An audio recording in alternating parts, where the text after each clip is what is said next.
বিসমিল্লাহির রহমানির রহিম। আমি সশ্রদ্ধ চিত্তে শপথ করিতেছি যে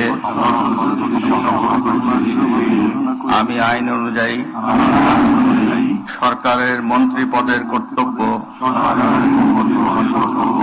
বিশ্বস্ততার সহিত পালন করিব। আমি বাংলাদেশের প্রতি অকৃত্রিম বিশ্বাস ও আনুগত্য পোষণ করিব। আমি সংবিধানের রক্ষণ, সমর্থন ও নিরাপত্তা বিধান করিব এবং আমি ভীতি বা অনুগ্রহ, অনুরাগ বা বিরাগের বশবর্তী না হইয়া সকলের প্রতি আইন অনুযায়ী যথাবিহিত আচরণ করিব। মাননীয় মন্ত্রীগণের গোপনীয়তার শপথ। এবার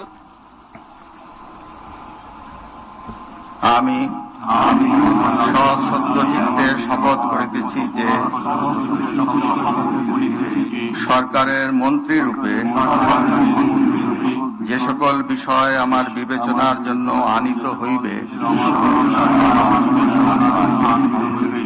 বা যে সকল বিষয় আমি অবগত হইব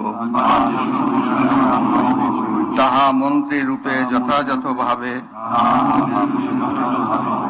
আমার কর্তব্য পালনের প্রয়োজন ব্যতীত প্রত্যক্ষ বা পরোক্ষভাবে কোন ব্যক্তিকে জ্ঞাপন করিব না বা কোন ব্যক্তির নিকট প্রকাশ করিব না। এখন নবনিযুক্ত মাননীয় মন্ত্রীগণকে মন্ত্রীপদের শপথ ও গোপনীয়তার শপথ পত্রে স্বাক্ষর করার জন্য পেছনে রাখা টেবিলে বসে স্বাক্ষর শেষে নির্ধারিত আসন গ্রহণ করার জন্য বিনীত অনুরোধ জানাচ্ছি।